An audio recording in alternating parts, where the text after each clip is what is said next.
Hi, I'm Shelley Carney. I'm from Rio Rancho, New Mexico. And I'm Toby Younis. I'm from Albuquerque, New Mexico. Let me tell you a little bit about the Fenn treasure so that this all makes sense. The Fenn treasure was hidden somewhere in the mountains north of Santa Fe in 2010 by a retired art gallery owner whose name was Forrest Fenn. The estimated value of the treasure is around $1.5 million. It consists of a 22-pound bronze chest box that's 10 inches by 10 inches by 5 inches, and it contains about 20 pounds worth of gold and jewels. It's been out there, as I said, since 2010, and Fenn has estimated that there are approximately 350,000 people looking for the treasure over the past 8 years. He wrote a book called The Thrill of the Chase, and in the book, in one of the chapters, he wrote a poem that has 6 stanzas, each of 4 lines, in which he tells us that there are 9 clues that, if followed precisely, will lead to the treasure. For the past 8 years, 350,000 people have been trying to decipher those clues. He's given lots of hints and clues and intelligence to help us find it, and yet the poem that he provided to help us find this treasure is very much in his own thought processes. So he's really the only one that understands, for instance, where warm water halts. We don't know what that is, we don't know where that is. We have to come up with our own ideas of what that might be. So far, in the 8 years it's been hidden, nobody's found the treasure. So he has said that some people have gotten the first 2 clues right, so they have figured out where warm waters halt and where the canyon goes down, but then they passed right by the other clues. So the poem itself doesn't have a name, but it has 6 stanzas. Each stanza has 4 lines in it. The first stanza, if you interpret it, sounds more like legalese, like, this is my treasure, I own it, and I know what I'm doing. He claims that the first clue is begin at where warm waters halt, and that there are 9 clues that follow in consecutive order. So it sounds like this, and it's the first stanza, the second stanza, and the first 2 lines of the third stanza. Begin at where warm waters halt, and take it in the canyon down, not far, but too far to walk. Put in below the home of brown. From there, it's no place for the meek. The end is ever drawing nigh.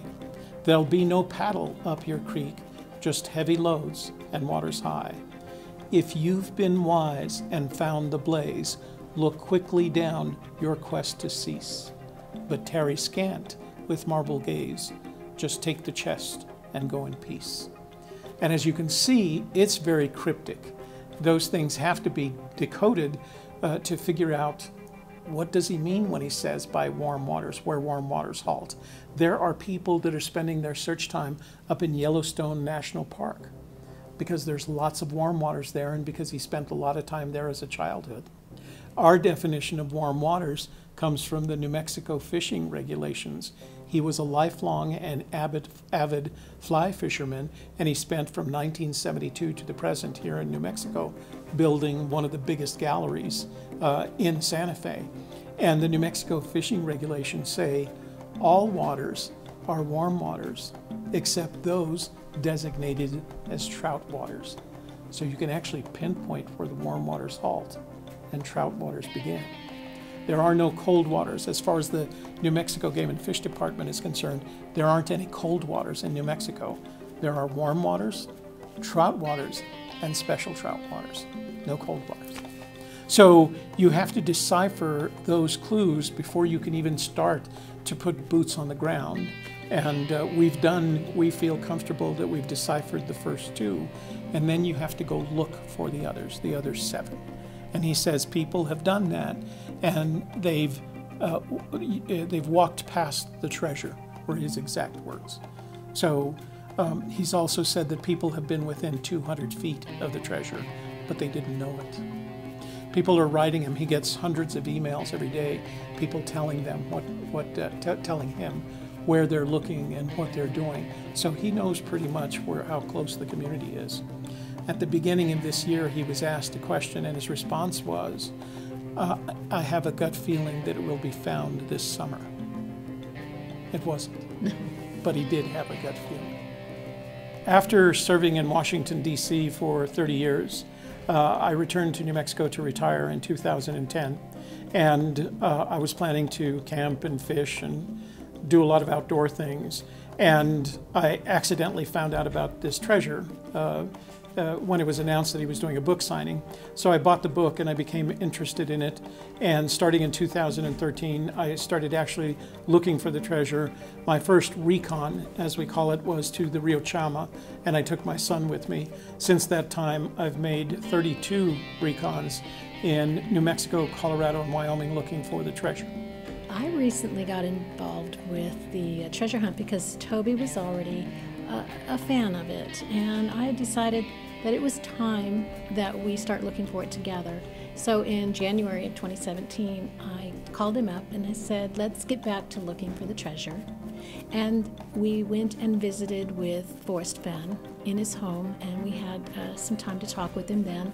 We helped him with a raffle that he was doing to raise money for the Children's Museum in Santa Fe.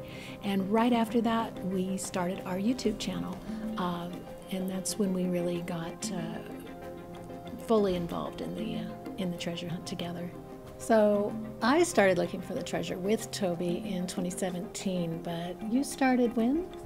I started looking for the treasure in August of 2013. So it's been about 5 years for me. I've been out 32 times in New Mexico, Colorado, and Wyoming. Shelley has been on 11 of those trips, the last 11. Kevin, Shelley's husband, has been on the last 6. So there's 3 of us. As I mentioned, I had retired to New Mexico from having lived and worked, raised my family out in Washington, D.C. since 1979. And I tend to be outdoorsy anyway, and I was just looking for things to keep me interested and active. And when I heard about the treasure, it struck me as one of those once-in-a-lifetime opportunities.